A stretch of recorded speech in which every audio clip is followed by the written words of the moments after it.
Hey, Steelers Nation, it's Joe Rocky with the Pittsburgh Syndicate. In today's episode, we're going to be talking about a Sports Illustrated article that just came out outlining one of those division foes that mistake up on the lake, the Cleveland Browns, specifically their offense and how it is not looking good. And the reason I'm starting with the Cleveland Browns in this discussion is because there is a lot of the national pundits that do those algorithms to say, how many wins are you going to get? And they have the Steelers getting swept by the Browns, and more importantly, losing game 2 at home to the Browns. And I just want to start off with this about saying no. And we're going to kind of get into why some of the schematical things that they're doing wrong that are hurting them. But it all really starts with their decision to go all in on Deshaun Watson 2 years ago.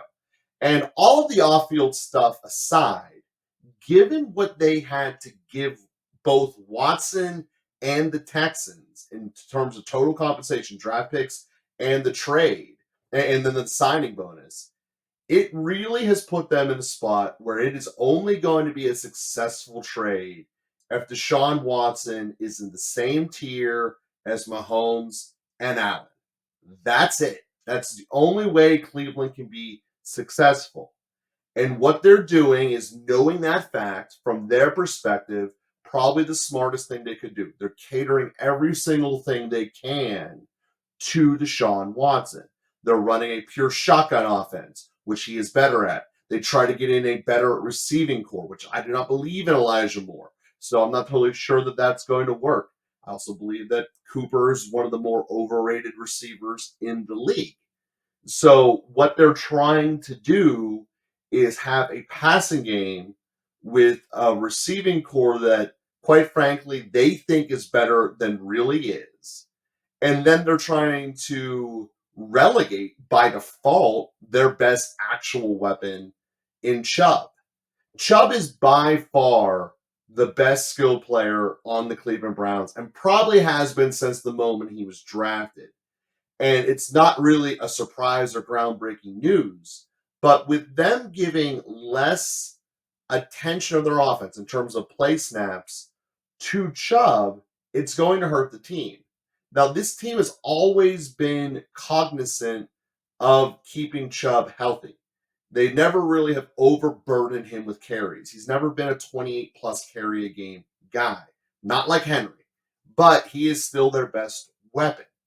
And when we look at what they are doing by taking away the play action because they're not playing under center, and taking away the hard running lanes, again, because they're not playing under center, they're putting Chubb at a tremendous disservice.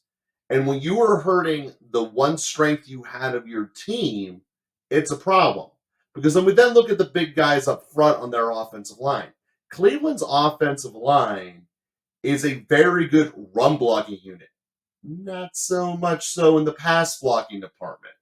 So when we look at this, they are actually a team that was built strongly for, similar to like the Indianapolis Colts. Just don't turn the ball over, be decent in passing it, and just hope your defense doesn't blow it. And Brissett was actually good at that. Actually, look in the DVOA, Brissett was the 4th best quarterback that Cleveland's had since they came back. Simultaneously a disgusting and horrifying fact. So when we look at this, and the national pundits are all like, "Oh, they're gonna blow up the Steelers. They're gonna blow up the Steelers." There's 2 major reasons that this perception exists. People look at the past and expect the past to repeat itself.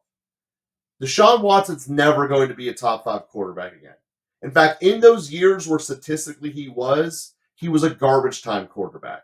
He was basically a better Blake Bortles. He put up stats when the game didn't matter. But they believe, the national pundits and the bookmakers and all the computers out there, think that he's going to be back there. And let me tell you, the evidence that we're getting from right now, basically 3 weeks until kickoff, he ain't even a bottom 3rd quarterback right now. Granted, Philadelphia's defense is one of the best defenses in the NFL, but they are manhandling him like he's a high school quarterback. He's getting sacked left and right, and he's throwing bad interceptions to safeties that aren't even hiding it. This is a guy who quit on his team and is mentally out. That's the major problem with Cleveland. Now let's flip it over to their defense. Cleveland's defense could not stop the run to save their life last year. And really what they did was they took out some C minuses and then they added some different C minuses in to try to fix it. You're still going to be able to run all over the Cleveland Browns, especially after they don't score on you. I mean, that's the fact of life.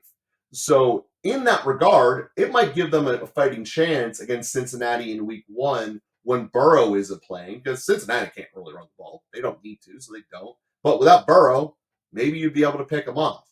Really, Cleveland's defense is a much more watered down version of the Chargers. 2.5 studs and nothing else. The reason they're watered down, their 2.5 studs are not as good as the Chargers. Bosa is better than Garrett, and James is better than Ward. It's just a fact of life.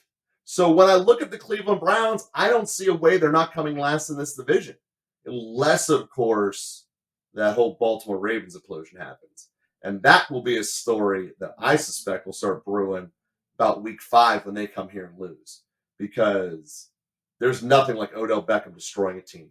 So, Steelers Nation, we'll be happy with you. I will be doing another halftime broadcast of this week's Steelers game against the Bills. Hopefully, we'll be able to see some good growth out of everyone against a much, much better opponent and getting a chance to stack success upon success, which really Kenny has been doing this entire camp. And I'm very excited to see that. So, I'll see you guys both on Friday and at halftime this upcoming weekend. Here we go, Steelers. Here we go.